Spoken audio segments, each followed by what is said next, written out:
À quelle fréquence publier sur Pinterest pour avoir des résultats?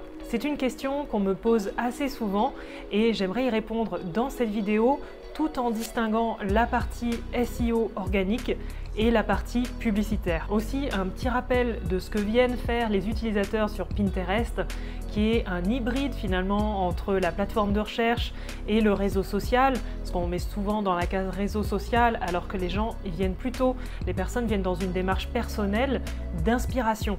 Donc vraiment, les utilisateurs de Pinterest viennent là pour se donner des idées, que ce soit dans les domaines de la décoration, de la mode, de la beauté, du jardinage ou encore d'autres thématiques.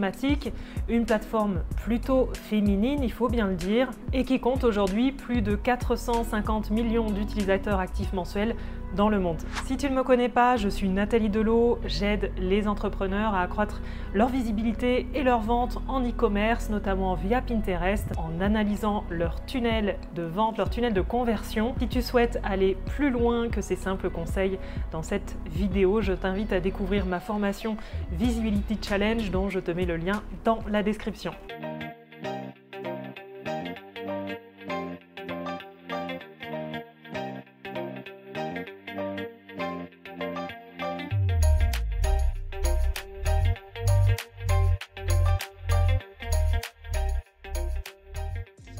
Alors ça va pas être forcément une surprise pour toi. Pinterest aime la régularité. J'ai envie de dire comme d'autres plateformes, comme Instagram, comme YouTube, comme Facebook, la régularité est payante sur cette plateforme. Mais est-ce que pour autant il faut publier absolument tous les jours pour avoir des résultats corrects?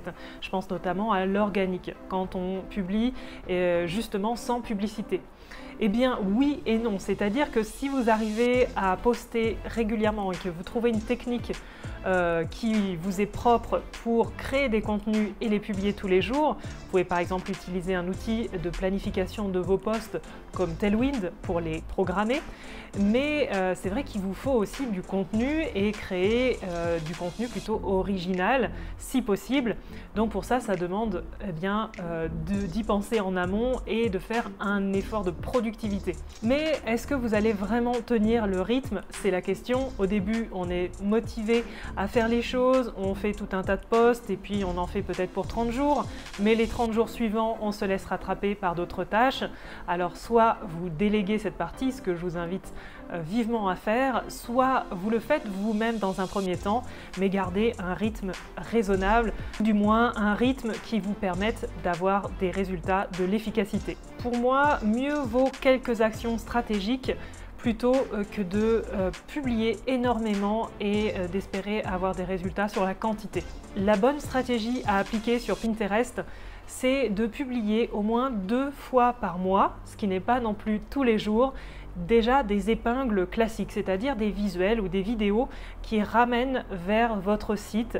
Alors ça peut être un site e-commerce, ça peut être un blog, et je vous conseille en tout cas de faire des articles, si possible 2 épingles qui ramènent vers un article qui est sur votre site web. Parce que de cette manière-là, les gens vont savoir que vous leur apportez du conseil et vont être amenés à en savoir plus, en tout cas à vouloir en savoir plus. Donc forcément, ça leur apporte de la valeur et dans une première approche, c'est beaucoup mieux. Combinez cette approche des épingles classiques avec des épingles idées. Alors les épingles idées, c'est le nouveau format depuis en tout cas 2021 de Pinterest, c'est-à-dire des épingles qu'ils ont appelées Stories au départ. Donc l'ambition, c'était d'avoir un format vertical comme on retrouve sur d'autres plateformes avec les stories comme sur Snapchat, sur Instagram. Mais ici, c'est vraiment place à la pédagogie et à la créativité.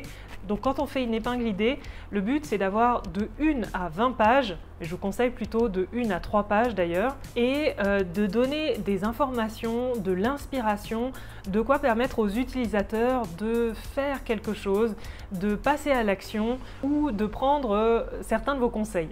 En termes de périodicité, donc de publication pour ces épingles idées, je vous conseille de 2 à 4 par mois.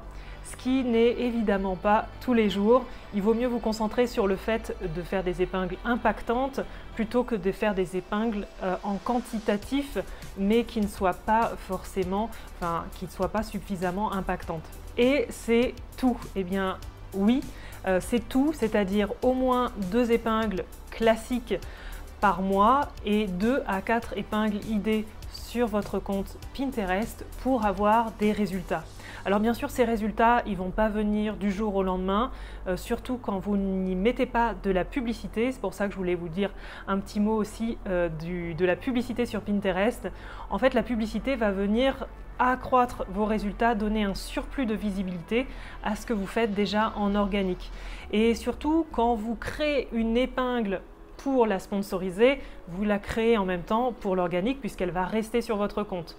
Donc quand on fait de la publicité, quelque part, on fait aussi de l'organique sans le savoir. Avec cette méthode, tu vas gagner du temps et tu vas être beaucoup plus efficace que si tu te mettais en tête de publier absolument tous les jours sur la plateforme. Le but, c'est d'avoir des résultats. Ça va demander un peu de patience, mais ce sera efficace. Bien sûr, les résultats varient d'un compte à un autre, mais cette technique permet effectivement d'attirer des milliers de visites mensuelles sur des sites, que ce soit site e-commerce ou blog. Si tu as aimé cette vidéo, mets un pouce et abonne-toi si tu souhaites être tenu informé de mes prochaines astuces pour toi. D'ici là, je te souhaite une excellente journée et un compte Pinterest qui fonctionne vraiment.